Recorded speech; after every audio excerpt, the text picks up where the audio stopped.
Hey, this is Gina Grad. Hi, this is Teresa Strasser. Hi, everyone. This is Mike Errico. Hey there. This is Casey Cavalier. I'm Rocky Rose. And you are listening to The Jay Franze Show. Lucky you.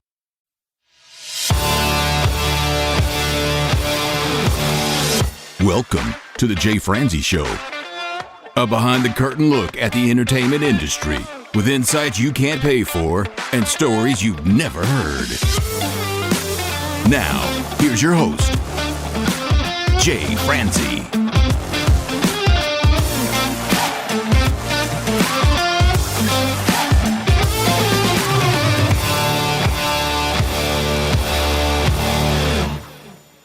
Well, hey there. Welcome to the show. I am Jay Franze, and this is your backstage pass to the entertainment industry.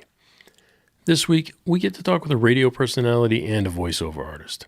We get to talk with Tony Scott. We'll talk to him about what it was like the first time he heard his voice on the radio, how he feels about doing celebrity interviews, and we'll discuss his future as a voiceover actor. Now, Tony and I, we met a few years ago. We've worked together on several occasions.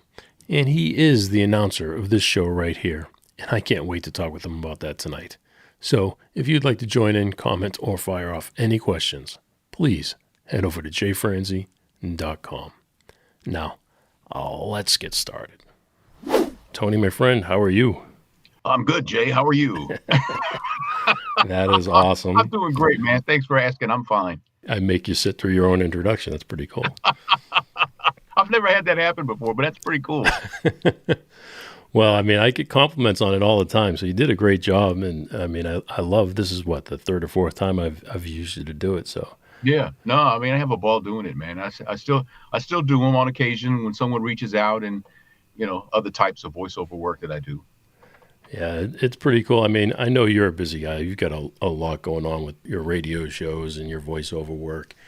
So why don't we just start there? I mean, what was it like for you the first time you heard your voice on the radio? It was kind of like freaky kind of thing, right? Because I mean, I don't think my voice is particularly special at all. So I stay humble because my 83-year-old mother, who I could call, she's probably asleep right now, but I could call her right now, and if she answered, I say, "Ma," and she'll say, "Ugly boy." And so she's called me ugly boy since I was like 12 years old. So when people here in St. Louis, you know, they say I'm a legend here because I worked here for so long, but I never consider myself that. But I always get humble when I think about my mom calling me ugly boy. But my first radio gig was in Wharton, Texas. Oh, yeah. At a 500-watt AM country station. We played country music. And the first time I heard my voice, it kind of freaked me out a little bit because I was like, wow, that's me. But it was cool. It was a nice feeling, though. The first time you heard your voice, was it the same as everybody else where you don't recognize it and kind of don't like hearing it? Well, you know what? I've been doing radio for 42 years and I still don't like hearing my voice, right? Yeah, I don't, you know, it's just sometimes if I'm in the car and I'm listening to the radio and I hear my voice, I turn it down or turn the station or something because I don't really care for my voice. And then on the other hand, also I know what I'm getting ready to say, so I don't need to hear it again. So it's like, you know. So you're in Texas, you're on a country station of all things. Did you like working at a country station? I'll tell you this, I learned to appreciate country music. I didn't dislike it.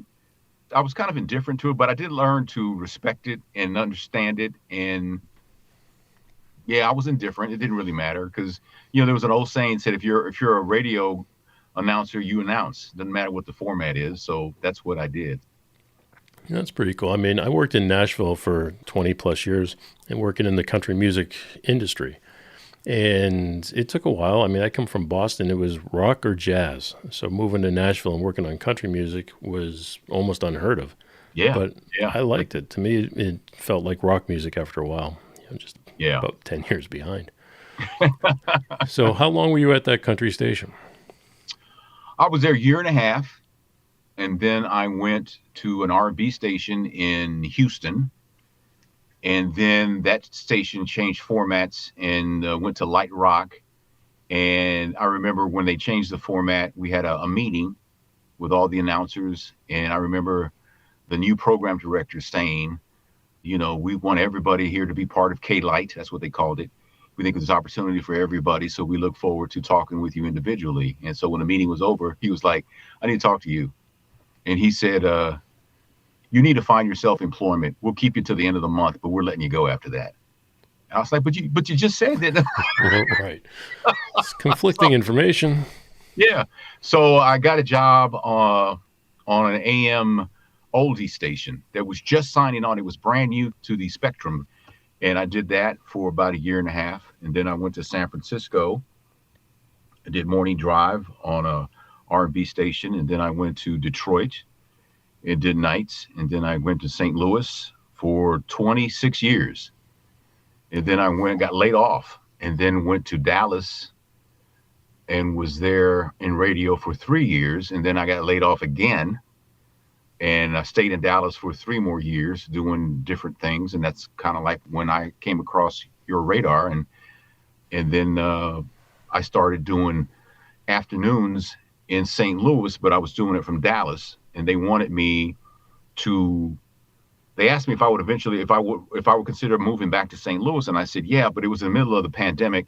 And they said, corporate was like, well, there's nothing that's going on right now that you can't do from Dallas because everything's shut down. So we did that dance like 3 separate times. And then the 4th time, they said, well, we're ready for you to move here. And I said, okay. They said, well, but we want to double check everything. I said, well, let me know, because if not, I want to get a bigger apartment in Dallas, because I was in a little tiny apartment and I want to get something bigger. And then they said, nah, we're not going to be able to move you. So get your apartment. So I got my wife. I said, go find us a big apartment. She found us a beautiful, gorgeous apartment. And I signed a lease, and about maybe a week later, he called me and he says, have you signed that lease yet on that apartment? And I was like, yeah.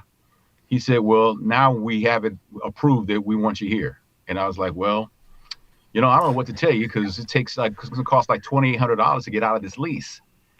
And he said, I'll call you back. I said, okay. He called me back. He said, okay, we'll take care of that.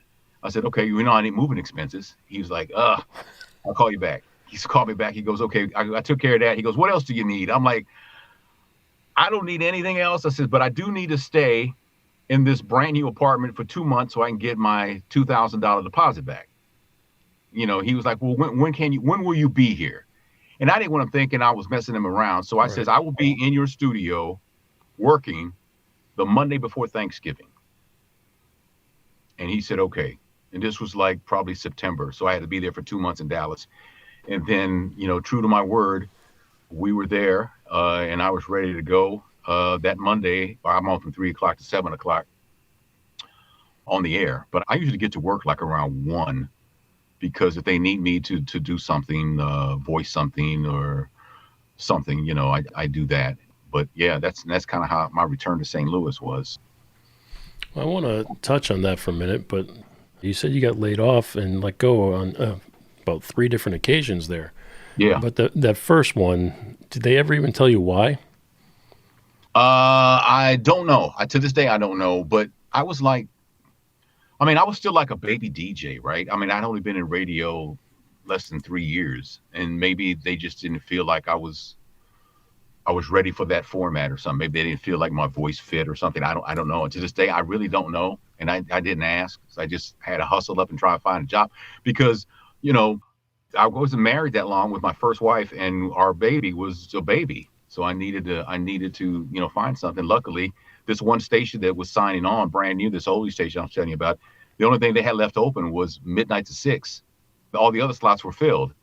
So I took that, and I was making a whole $14,000 a year doing midnight to 6. And then they bumped me up to 17,000 and put me in morning drive, paired me with this guy. By then, politics had settled into the building. And the next thing I know, I was moved to afternoon drive.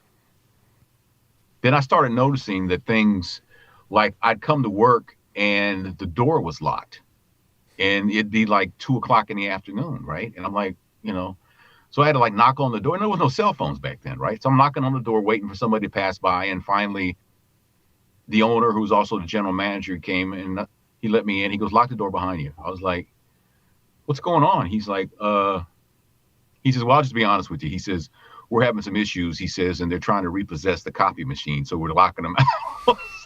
So then that was like a flag, like, you got to get out of here, man. So you got to find you another job, because this ain't going to be around long, right? So I ended up getting a job in San Francisco, and it just kind of took off from there. That's crazy. I mean, you show up to work and they're getting ready to take copy machines and stuff out of there. Yeah. But I always think about the Godfather movie, Hyman Roth, when he says, "This is the business we have chosen," right? So doing stuff like that, getting laid off, that's all part of what we do, and you hope it never happens, but it happens. Someone says, if you've never gotten let go, then you really haven't had much of a career. I'm like, wow. But then, when the guy who brought me to St. Louis, when he got laid off, we talked, and he says, well, I'll put it like this. When I got laid off, we talked, and he says, you can't be mad. He says, look at the run you had, man. Like 26 years. He goes, no one does that. He goes, so you got to take that. He goes, you can't let the fact you got laid off destroy you. You got to get back on your feet and stuff, but you got nothing to be ashamed of. So I took that and stuff, but not being disappointed doesn't pay the bills when they're due, right? So I had to hustle up and was able to piece together something for a while, and then went to Dallas. And like I said, I worked there 3 years and got laid off again. And when I got laid off, my youngest daughter was started at the University of Texas in 2 weeks. Oh, wow. And so the look of horror on her face when I told her I got laid off is something I'll never forget. But I told her, you worry about your grades and I'll take care of everything else. So at one time, Jay, I was doing Uber Eats. I was working at a podcast studio. I was actually managing Reverend Al Sharpton's nationally syndicated talk show. And I was the guy on the podcast studio had started a radio network. So I was doing some stuff for him there. And I was doing a couple other things. So at one time I had like 7 different jobs that I pieced together to try and keep the lights on, and, until things started falling into place again. And I was able to, reduce it, and actually I had to stop with the Uber Eats because, I'm not in any kind of physical shape, and getting in and out of the car and going up and down stairs in apartment buildings, I gave myself like 2-3 hernias. And so I had to stop because it was painful going up and down stairs. So I was thinking, well, what can I do utilizing my skill set, right? And I remember when I worked at the station in Dallas, I had to read a commercial, and the production guy who was putting it together, he says, do you do voice work? And I said, no. And he's like, why not? And I said, I don't know. So I thought about that conversation we had, and then I started watching YouTube videos about voiceover, listening to podcasts about voiceover, and then pieced together some equipment and started in a closet full of clothes, because clothes absorb sound, so it helps. And started with that, and that's how the voiceover thing started. And then when the pandemic really hit, and I was working the Sharpton thing, my boss told me, we were talking, and he says, "Did I tell you to start working from home?" I says, "No." He goes, "You need to start working from home." And he goes, "Starting in about 30 minutes." So I work from home, and I would go up there twice a month to do timesheets for the people who were under me. But while I was home, I really started focusing a lot on my voiceover business. And that's kind of how, that got going and stuff, and fell in love with it. Actually, I love voice work. So it's a lot of fun. Well, you talk about the industry, and I worked in entertainment as well. I worked as a engineer, a recording and mixing engineer in Nashville. And it was the same thing. You don't know when your next job's coming. You don't know where things are going to be. As soon as this project's over, you got to move on to another one. So while you're working, you're thinking in the back of your head, what's next, and where can I go after this project is over? So similar to yourself, when it came time to get married and have kids, I had to get a little bit more grounded with it. So I moved more into the administrative side of the industry, and similar to you, working in transportation and then into the security portion of it. But that was the way to guarantee that there was a paycheck coming in to put food on the table. Mm-hmm. So we do what we have to do. Mm-hmm. But you mentioned a couple things in there I want to touch on. Mm-hmm. One of them was doing spots. You go in early and you do spots. So can you start by telling us what a day in the life is like? Okay. I get up in the morning and I'll look on they call them pay-to-play sites, where there's some auditions, and if I think something fits me, I'll do the audition and see what happens. And then I have lunch, and then I go to the radio station, usually between 1 and 2, start seeing if I got things they want me to record. Now, when you say that, we're talking like commercials and stuff, right? Yeah, commercials, promos for events the radio stations doing, things like that. Sometimes I have meetings with my boss, go over like ratings and stuff like that. And then sometimes I have like today I had a out of the building a sales call with a potential client, and it was a lunch meeting. And so I went to that and then go back to the station and start working on my show. And I'm on till 7:00. And then at 7:00, I come home, have dinner with my wife. And then sometimes I'm the narrator of a YouTube channel called Nutty History. And they're 20-minute videos about history, and I narrate them. And sometimes I have a script between 2 and 4 times a week.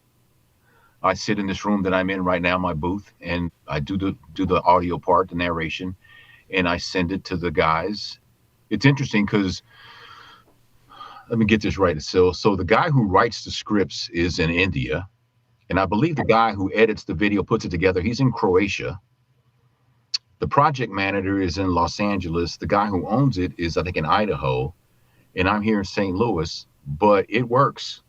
You know, everybody is very passionate about the type of work they do, and everybody compliments everyone else. And, you know, and sometimes, you know, I'm human. Sometimes I make a mistake and they'll say, hey man, you read this wrong. Can you read it again? Yep, absolutely. Give me 10 minutes and I'll knock it out for you. Right. And sometimes I do it while I'm on the air. Like if I have a sweep of music or something that I don't really need to like talk for a lot, like for 15 or 20 minutes, and I got time to set up my stuff and knock it out and send it back to them. So that's kind of like how my day goes. That's pretty cool. I mean, there's a few things in there. One, you mentioned you have meetings with your boss. Mm-hmm. I'm assuming some sort of program director. Right. Do you ever have coaching sessions? Air check sessions. Yes. I haven't had one of those in a very long time. The only time you'll have one is if I'm doing something wrong continuously.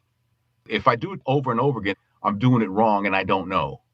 So then he'll pull me aside and he'll say, hey, we're no longer doing it that way. We're doing it this way. You apparently didn't get the memo. And he's not mad. Nobody, you know, that's one thing about, like, for me, there's nothing at that radio station that's going to actually anger me. I might get disappointed. I might get frustrated, but mad, nah, there's no reason to get mad. Right. And, you know, and I always make sure that he knows, I've told him before, I'm your soldier. So whatever you need me to do, you tell me, and, you know, I'll do it. But it's, you know, it's a team thing. And yeah, we don't really do air check sessions. I don't like doing them, but we don't do them because I don't like doing them. That has nothing to do with it. When I worked at the station I was at for 26 years, they would plead with me to come to the air check session because I wouldn't, I don't like hearing my voice. Right. And to me, unless you're in the moment, sitting in the chair I'm sitting in, talking into the microphone I'm talking into, if you're not in the moment, then you don't understand what was going on, stuff like that. But sometimes they'll point things out. You know, I had one guy, we worked together for a long time, and then he went up the corporate ladder and is a very successful VP for iHeartRadio. And he came to town and he says, I want to ask you something. And he says, this thing that you did, he goes, have you ever thought about doing it this way? He goes, because I think if you do it this way, it could maybe get you more listeners. He goes, but just think about it, right? He goes, you know, I'm not telling you that, you know, he goes, I would never tell you what to do. He goes, but just think about it, you know? And I was like, yeah, okay. So I did. And then I did some other thing. And I remember he lives in Los Angeles. He called me and he said, that thing you just did, he goes, where'd you learn that from? I said, I don't know. I just kind of did it. He goes, I'm gonna have everybody do that. I'm like, why are you stealing my stuff, man? But, you know, we play around like that all the time. But, you know, it's kind of like, you know, if you get with a good crew of people, and I've been really lucky because I've worked with some great people. I've worked with some, you know, poo-poo heads, but but for the most part, it's been a great experience. So when you go in early and they give you maybe a list of what needs to be cut, whether it's a promo or commercial or things like that. Do you have time to prepare for it, or do you just do cold reads? No, I have time to prepare. I have time to prepare. And the thing is that I sit in the studio and I can just do it at my pace. And and I do it, and then I send it to the production guy, and he produces it, and he puts the music under it if that's what the client wants. And sometimes they'll like, if I'm doing like a promo for the radio station about a concert that's coming to town, then like there'll be parts of it where he'll make it sound like I'm on the phone or something, and it's just kind of effects that he puts on stuff. And he's one of the best. And so all I got to do is read it, but that's not every day. That's not even most days. Like most days, I get there early just in case they need me for that. But most days, no, I don't record anything, and I just start looking for topics to talk about for the radio show. And then I try to tell the story before I actually tell the story on the radio, right? So I practice. Yeah, you know what? I'm like, yeah, that part's not important. So I'll take it out, or I'll make a note, say, don't talk about this part. And then when it comes time to do it, because I think I work an afternoon drive. I've worked morning drive before. And when you do morning drive, there's an expectation that you're going to talk for a period of time that can be anywhere from 1 to 10 minutes. But when you do afternoons on a music station, there's an expectation that you're going to play a lot of music, right? So I tell my stories going into commercial breaks or over the intros of songs. And over the intros of songs is challenging because you have a set amount of time. Like when I'm going into a break, I can do it in 40 seconds. I can do it in 55 seconds. I can do it in 20 seconds. But if I'm telling the story over the intro of a song and it's a 15-second intro, that's all I get, man. So you really have to like bear down and concentrate and focus on the story that you're about to tell. And so I try my best to over and over again in my head that these are the important parts. This part isn't necessary and stuff like that. So, and I actually was working with this guy for a while at the radio station. They had hired this guy to do news on our station, but he didn't have any experience. So I don't know why he was the one they chose. So I worked with him, and I would tell him, he would record something and he hadn't listened to it. And I would tell him, okay, this part, you don't need to say this part. Okay. And then he would do the weather. And I was like, the only thing they care about in the summertime, how hot it's going to be, in the wintertime, how cold it's going to be, and if it's going to rain or snow. They don't care about the wind unless the wind is like 30, 40 miles an hour. And they don't care about precipitation, so you don't need to say all that. I said, just because it's on the sheet of paper don't mean you need to read it, unless it says verbatim. But in most cases, that never happens. So I said, just to keep it short. I said, because your segments are supposed to be really, really short. So his weather sometimes would be like 17 seconds. And I'm like, you're taking too long, man. Here it is. It's 10 minutes to 4. All you need to do is tell him what the temperature is now, what's it going to be at 8 o'clock tonight, what's it going to be overnight, and what's going on tomorrow. So here we go. 68 right now. It should be 60 by 9 o'clock. Overnight low is about 40. And tomorrow it's going to be sunny and 71. How long does that take, man? Let's go. Ready, break. So, It's funny you say 17 seconds is too long. Yeah, so you gotta be brief with it so you can get back. The key is to get back to music. Well, you say that too, right? So you're talking about even your stories you have to put over the intro of a song. Mm-hmm. Do you have a timer that's letting you know when lyrics are going to come in, or are you just winging it by your knowledge of that song? It's a little bit of both, but most of the time it tells you on the computer screen what the intro time is on the song.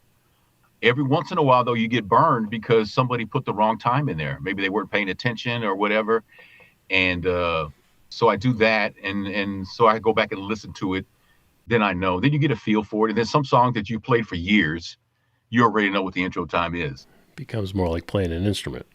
Yeah. Play Waterfalls by TLC, and it's a 25-second intro. So then you just go. And the thing is that, okay, the song starts out, when it's playing on the computer screen, you see it's green. And then when it gets closer to when the vocals kick in, it starts to turn red. So you know that you need to wrap it up. And after you've done it for so long, it becomes like muscle memory. And so you just already know when to wrap it up and go. But you got to be focused, though, because you got to stay on point with the story. Otherwise, it's going to be disjointed and you're going to sound like an idiot, which I've done plenty of times. What's the most challenging part about working an afternoon drive show? Most challenging part of working an afternoon drive show. They tell you when you get in radio, number one thing is to protect the license. The number two thing is don't tick off the advertisers. The number 3 thing is to execute the format the program director has. And so the third thing, it's not hard to do, but it does require concentration because depending on the program director, he may want you to go into your commercial break at a very specific time. And so you got to hit that mark. Otherwise, he's not happy. And my job is to be as low maintenance as possible so that he can focus on other stuff. I'm doing that for him. And on some level, I expect grace to be returned to me. And it always is. I mean, I work for a great guy and he's a good listener and he's got a lot of ideas and it's worked out so far. He just started in July, so it'll be a year coming up, but he's been great. Are you solo on the air or do you have anybody else in the room with you? Just me, which is what's interesting because like I had a team on my morning show for 26 years. And then when I went to Dallas, it was just me. And so that took an adjustment. But now when I came back to St. Louis, I had already adjusted, so I was good. But I think I'm at my best, though, when I have someone to work with. I was just going to ask you, which do you like better? I like working with someone because you can bounce back and forth off each other. And that's kind of, most of my career has been that. So now it's like, it's just me. So whether it's good or bad, it's always going to come back to me. But I try, a guy told me, the guy who brought me to St. Louis told me, you don't need to be funny every break. He says, being funny is great, but just be interesting. Be compelling. Don't try and be funny because when you try and be funny, it sounds like you're trying to be funny. And that's never a good thing. He says, so just be interesting. The funny will come. He says, you're that guy, so you'll be fine. Then you have to understand your role. Like when I had a partner, every partner I've ever had has always been very funny. So I could be the straight guy. And they got to do the funny. And I get one in every once in a while. I run into something. But for the most part, that was on them. And I would set them up. And I would have the topics. And I would do the show prep. So one of my partners who ended up becoming my best friend, he didn't like to know what we were going to talk about. So I'd give him the notes, but he'd set it aside. He goes, I want to be able to shoot from the hip. I said, okay. All right. So that was his thing and it worked. So I would set him up. And then for a time I had 3 people. And that's when I employed the Phil Jackson triangle offense, where we pass the ball and whoever had the funny take the shot and then we move on. I didn't believe in someone having something interesting or funny to say and then someone else had to top it. Your experience teaches you what's the off-ramp to go to the commercials, right? Over a period of time, you learn that. Some people are born with that gift, but I learned it and I was able to, somewhat master that. So that kind of worked out for me in my career. The other thing, too, you mentioned whoever has the moment to have the funny can have it. And I think that's a skill within itself is to know when to sit back and not take the joke, to let somebody else have it. Yeah. When your show is over, they don't remember who told the joke. They just remember that they had a good time listening to your show. Yeah. You'll give them a bad feeling if you try to steal the thunder at all times. Yeah. And that's never been my thing. My show was always Tony Scott and whatever. So it was no need for me to fight for airtime because it took the pressure off of me. Of course. And I remember there was one time, man, there was this comedy show going around the country called the KEZK Comedy. And it was Steve Harvey. It was D.L. Hughley. It was Cedric the Entertainer and Bernie Mac. And they were in St. Louis for a concert. Bernie was still in Chicago. He hadn't made it to town yet, but I had the other 3 in the studio with me. So really all I had to do was go, it's 8:15 and then I'd let them go. Right. And then I would raise my hand and they would wind it up. And I was like, hey, we got more coming up with the KEZK Comedy. Right now it's 8:40. That's all I would say. Right. So when I got off the air, my program director says, he goes, that had to have been the easiest money you've ever made in your life. I says, it actually was. And for years, people would say, man, you were so funny when you were on with the KEZK Comedy. And I was like, I didn't say anything, but you accept it and you move on and you tell them, thank you for listening. Because when you're in radio, you're always running for office. Right. The office is to get as many listeners as you can. So, you get out and you shake hands and, well, maybe not so much anymore because of COVID, but you pound it out and stuff like that. But, you're always running for office because you want people to feel comfortable with you, to listen to you. And, I was here for so long. A lot of these folks, I raised them, and they call me Uncle Tony. And so I'm ugly boy over here and I'm Uncle Tony over here. So, but it's the term of endearment, and I accept that. Well, that's going to feel good to you, doesn't it? Yeah, it does. It does actually. Yeah. So I'm curious, like the morning shows, I know I listen to a lot of morning shows, and I've listened to the afternoon drive shows as well. But usually the morning shows, there's a lot more opportunity to talk than there is in the afternoon shows. That's why I think typically they have the co-host or the team of people that they discuss news and current events and things. So how much opportunity do you get to talk during the afternoon drive? I have, let's see, 1, 2, 3, 4. I have five places to talk. 3 of them are between songs, and 2 of them are going into commercial breaks. That's how it works for me. Now, if something happens locally that's, an exceptional news story or something, even nationally, I have the freedom to add, more talk if need be. But it has to be something very, very special. So you skip songs at that point? Yeah. Sometimes, like I have one segment that has 3 songs, and like if I have an interview scheduled because some artist is coming to town or something like that, I'll usually drop 1 song. I'll do the interview, and most of my interviews are pre-recorded. So, I go on at 3, and if I got an interview coming up, they'll come like at 2, and then we'll talk for like 10 minutes, and then I'll edit it down to like 5 or 6 minutes, or I'll play it and I'll say, hey, for the rest of the interview, go to the website and check it out, right? They like it when you do that because now you're sending people to the website, which is good. Because, radio stations, used to be the only way they made money was selling commercials. But now, and still, that's how they make most of their money. But digital is a very large part of their plan now. So the more people you send to the website, the happier they are. So you send people to the website, they love that. So that's kind of like how that works. But yeah, sometimes you drop a song, but not that often. So you mentioned having a guest. So how often do you have a guest? How often does somebody come through town?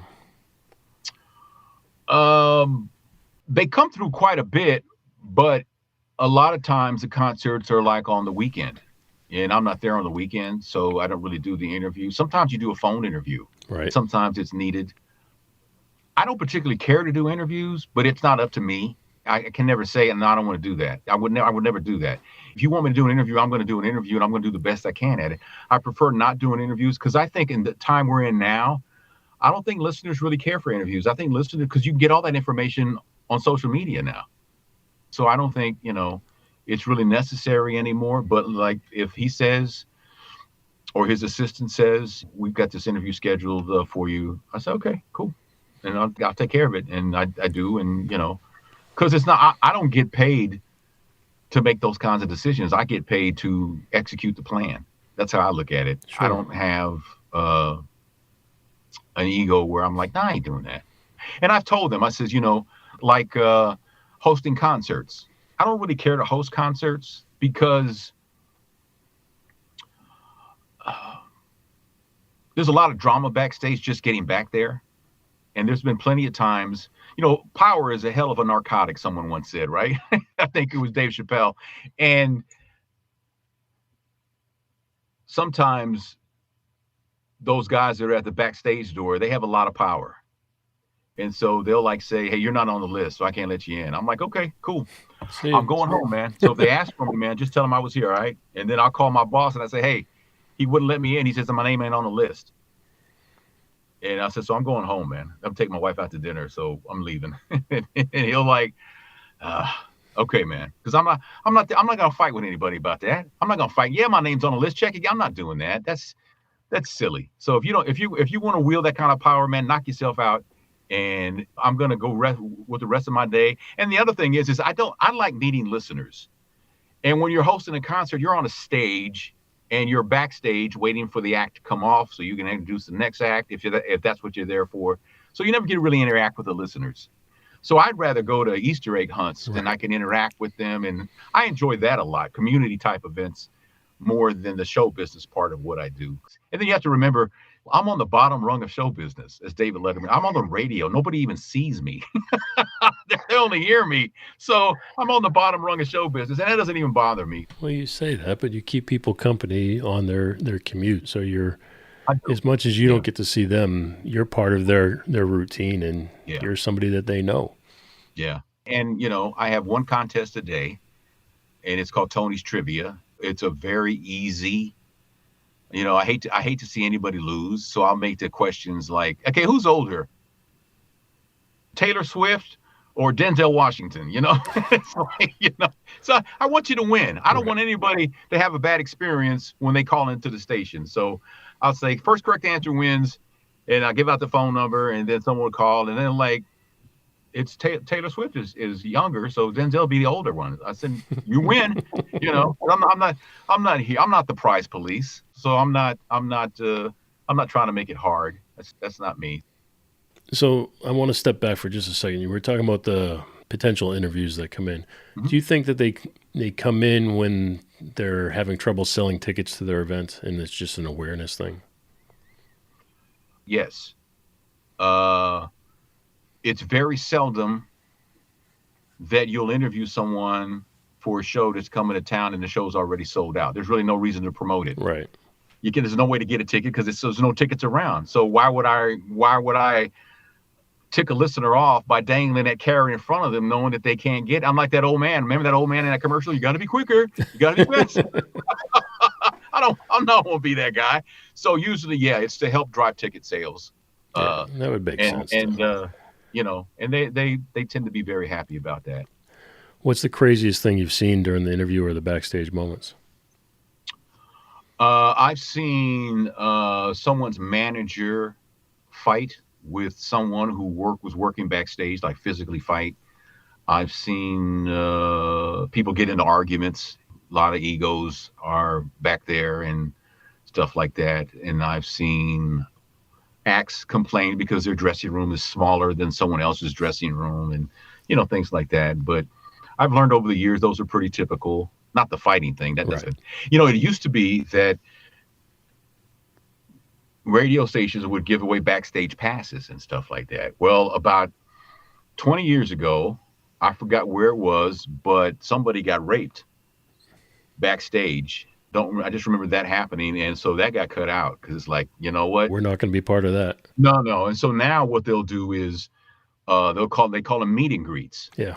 So you'll meet the artist, but they put you in a room and it's controlled, and there'll be like maybe 10 listeners, and they get to bring someone. So there's like 20 people there, and the artist comes in.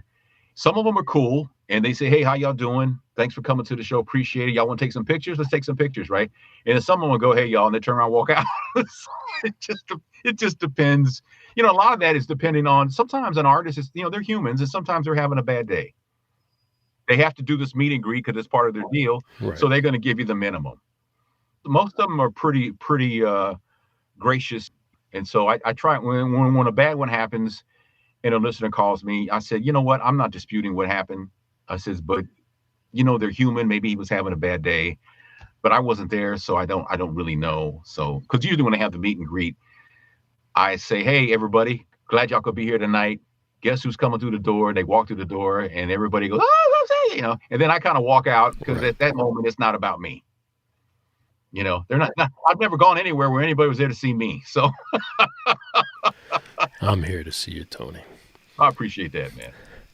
So I know you like working the community stuff, and I think that's probably what I would enjoy too, especially being part of a family and going to Easter egg hunts and things like that seem like they're just fun. Actually, I did one, was it last year? And I was at one, and some guy came up to me and he says, wow, I didn't know you did these. He goes, I asked you to do ours. I'm like, well, when is yours? He says, this is a couple hours. I said, well, where is it? And he says, one of the little suburban towns and, over and stuff.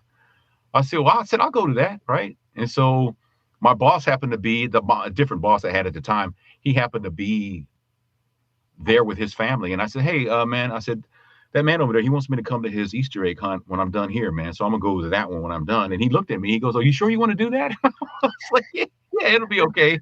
And I did it and took pictures, and it was a lot of fun. And I laughed with some people. And sometimes you run across someone that you hadn't seen in a long time, and it's good to have that reunion and stuff like that. It's kind of cool. That's the fun part of your job, because you're behind a microphone in a room by yourself all day long. So when you get to go out in the community and see the people who do listen to your show and the people who have made you part of their routine, that's got to be a great feeling. Yeah, it is. What celebrity has surprised you and actually been a really good person, and it was a really good event? You know what? There's been a lot of them. I remember football player, later actor, Jim Brown. I remember I was interviewing him one time, and I asked him, I forgot what I asked him. He goes, that's a good question, man. You know what I'm saying? He had these huge hands, right? And they were like meaty, right?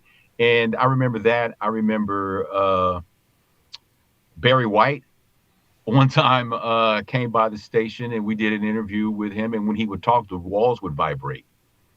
Do you remember when your voice changed? He goes, yeah. He goes, I went, one night I went to bed, and I woke up and came downstairs, and Mom says, morning, Barry. He goes, morning, Mama, and everybody turned around. And he goes, and I was like, what was that? What was that, right? And then afterwards, he wanted to go have breakfast. So we took him to this soul food place that served breakfast. And I'd never seen a man eat that much bacon before. But he had a temper if you crossed him. But I was, he never showed the temper to me, but I've, seen it before.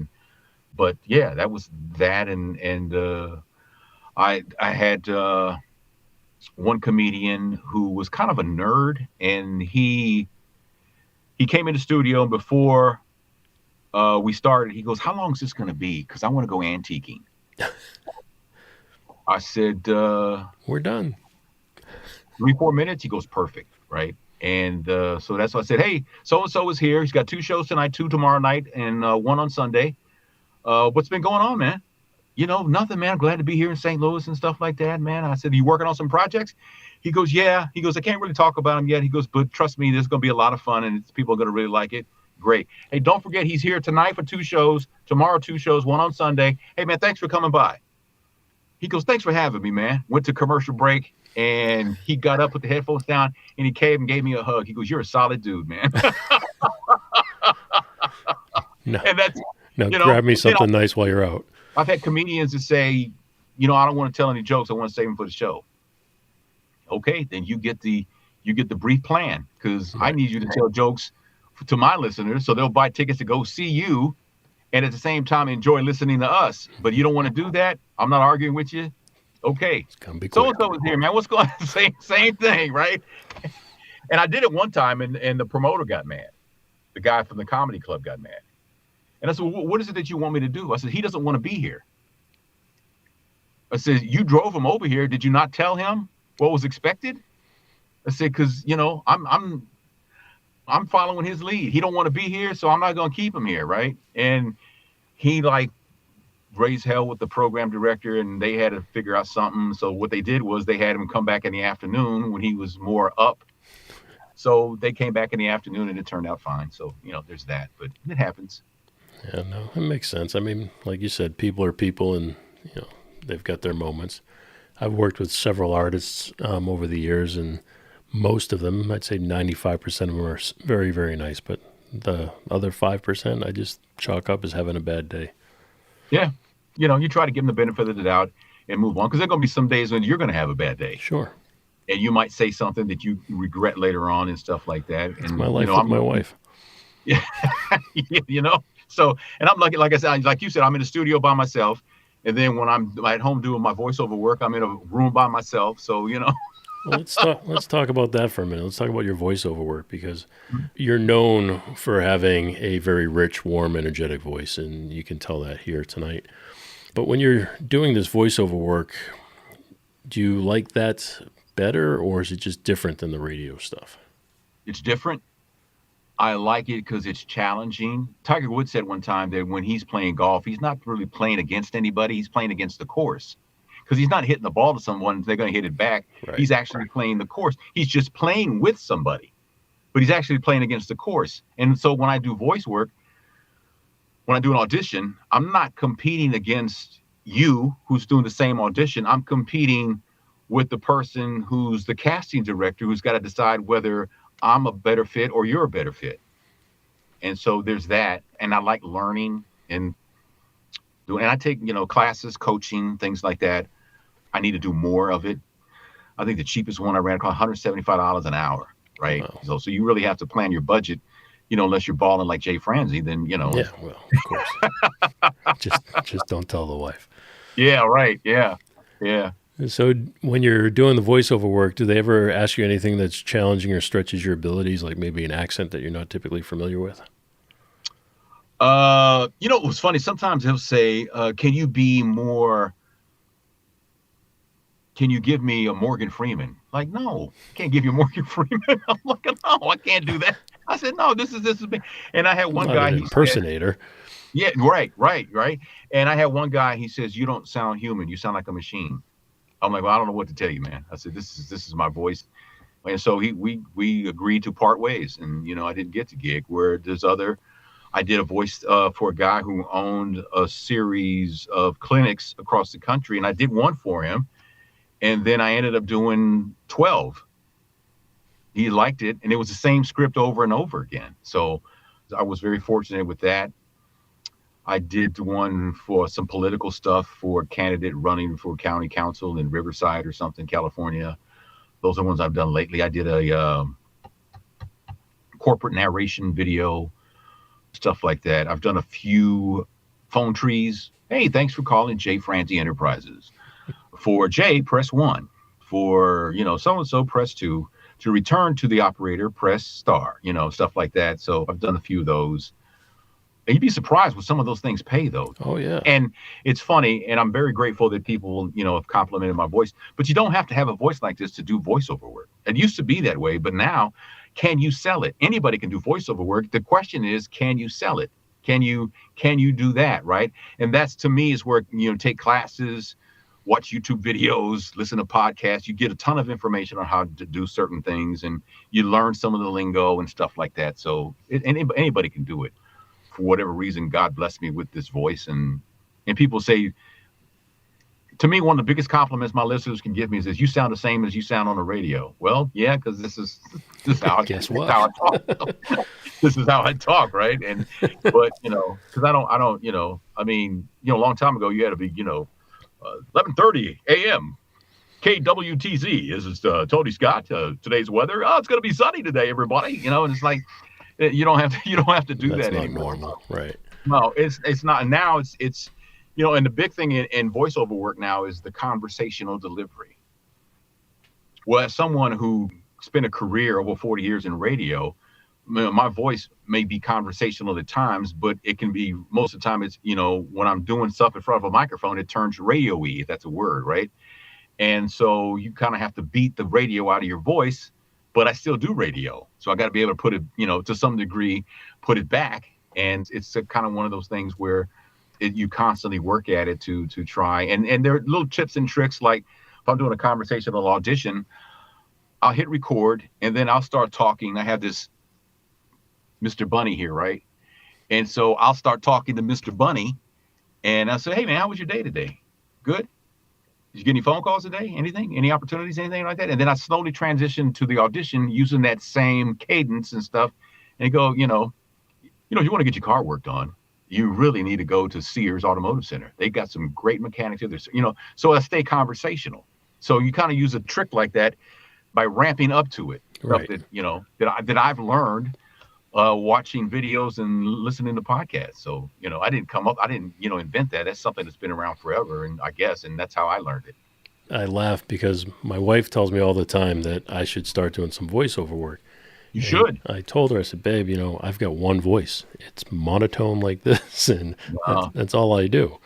You'd be surprised with a script in front of you and some direction, what you could pull off, man. You would be very surprised. Some people I know who do voiceover work like full time have very monotone voices, but they're voice actors. We're all voice actors.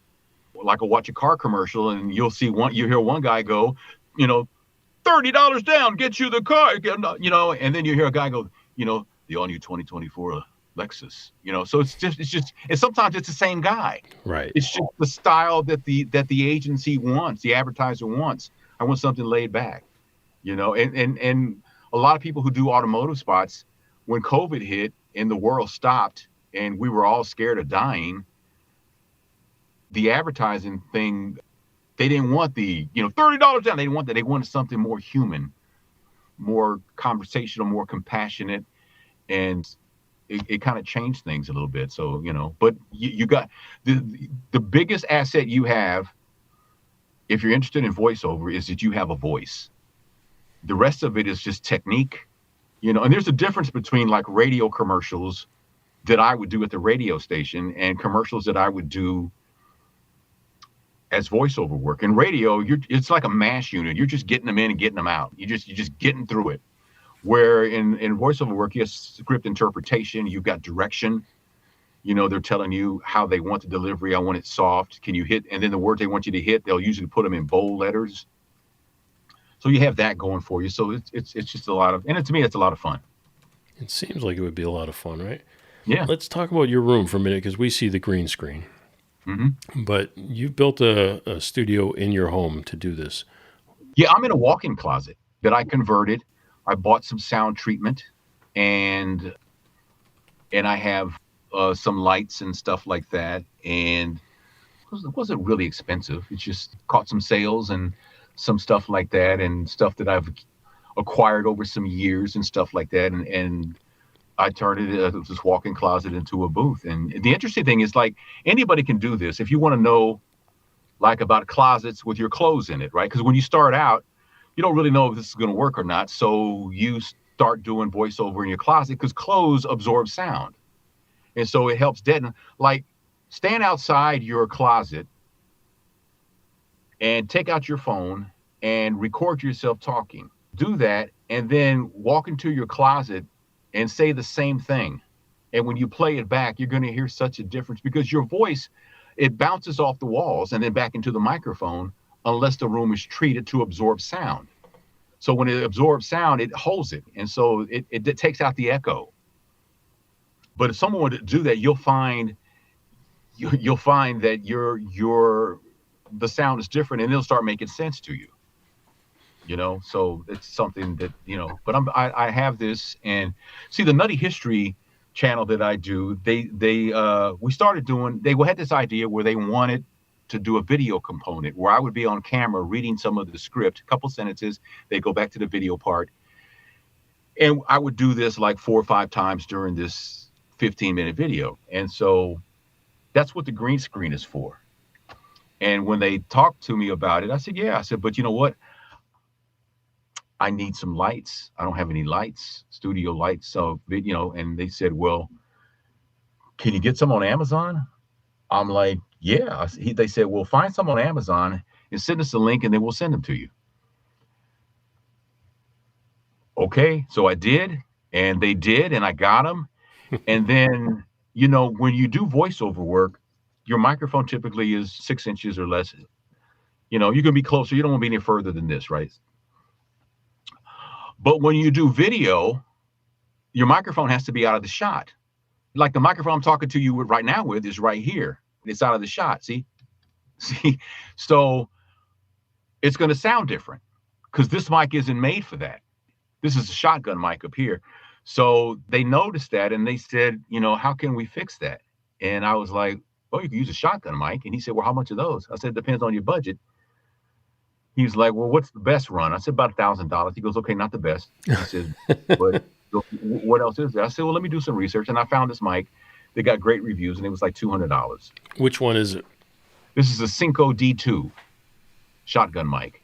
And he said, you think this will fix the problem? I said, yeah, it'll fix the problem.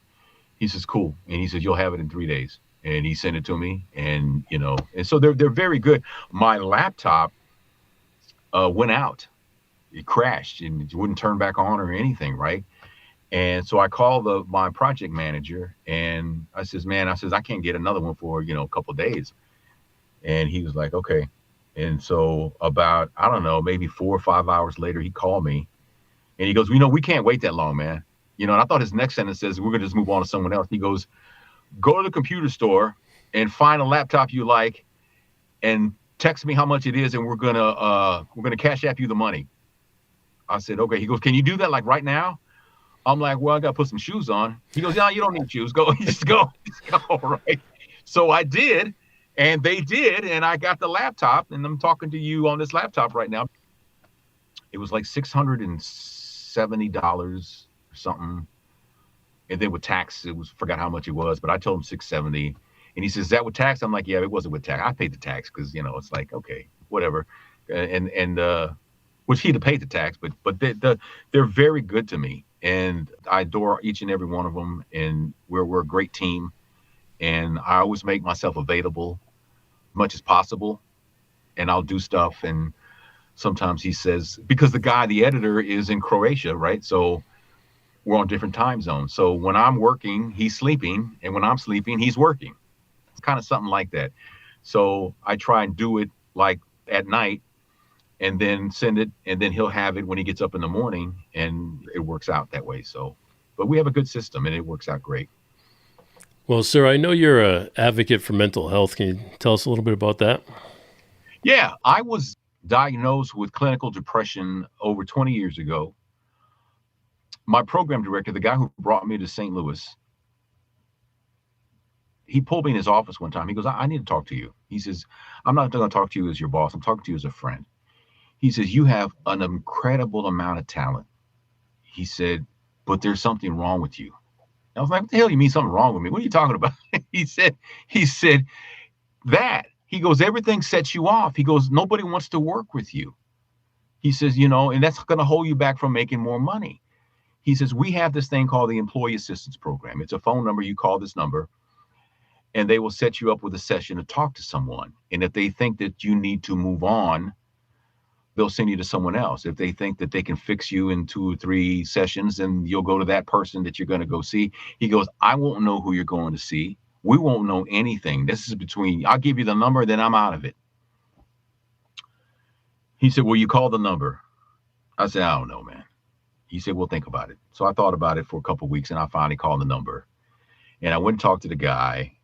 It was an hour session. And after an hour, he says, okay. He goes, our session's over. I said, so what do you think? He goes, oh yeah, you need to see somebody.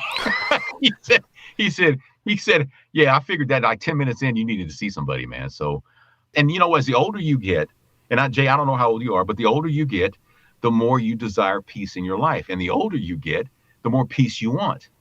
So I'm at a point I'll be 64 this month. So I'm at a point in my life where peace is very important to me. 55, sir. I'm 55. You're 55. Okay. Yeah. Yes, sir. You look great, man. Well, thank you. Tell my wife. He looks great. Mrs. Oh, so she's over your house. That makes more sense. Your wife is the one who actually liked my voice for your podcast. She is. She did the selection. So thank you, Mrs. Franze, for that. I appreciate that. There you go. She actually did. There was maybe 3 or 4, but she chose you for sure. So yeah, when you told me that, I was like, wow, that's crazy, right? So I was like, that's really cool. She doesn't like my voice. She liked your voice. She likes your voice. She just, she doesn't want you to get the big head, so she'll say stuff like that. But she likes your voice, especially when you say stuff like "I love you" and "Yes, you can have the charge card and go to the mall." They love that, man. So, am I supposed to tell her things like that? Well, balance. You need balance. All right, sir. Well, we do this thing here we call Unsung Heroes, where we take a moment to shine the light on somebody who works behind the scenes or somebody who may have supported you along the way. Do you have anybody you'd like to shine a little light on? There's a guy whose name is Mark McCrae. When I was in Dallas and I was unemployed and I was feeling low and I was desperate, because I needed an income and stuff like that. And, I was doing the Uber Eats thing and all that. And then I needed to see a doctor, didn't have the money for it. He paid for it. He hired me to work at his podcast studio. He's the one who hired me to do the Sharpton thing. And he kept telling me over and over again, he would tell me, hang in there, man. He goes, you have too much talent for someone not to pick you up. So just keep the faith and keep going.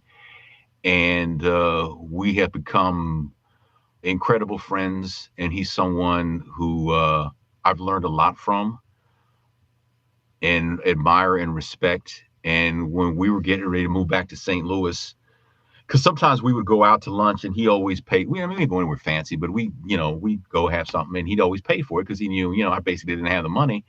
But then when things started turning around little by little, and then when it was time to move to St. Louis, things were going a lot better than it was. I'll say that.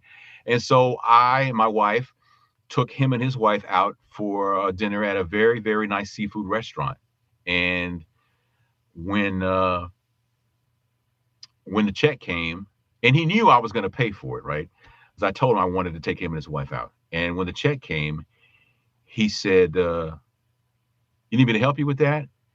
And he said that so that I would say, no, man, I got this, right? Because he wanted me to say that because he thought that would make me feel good. And it did.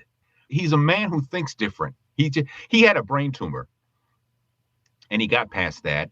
I didn't know him at the time, but he told me the story. And he thinks different. He thinks with more compassion. Now he can be assertive when he needs to be, but he has a lot of compassion in his heart.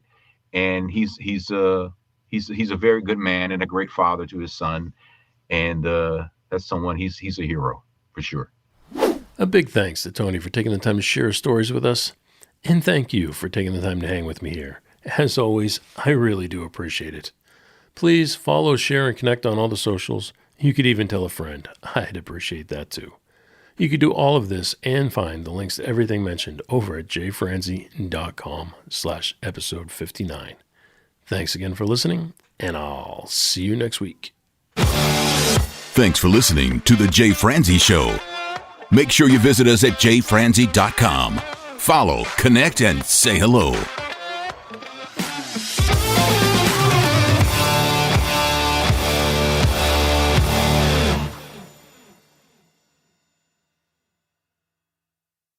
This episode has been brought to you by VR Knives, your source for 100% custom knives made by a true rock star. So, if you're in the market for a new piece of art, reach out to VR Knives. 407-421-5528. 407-421-5528.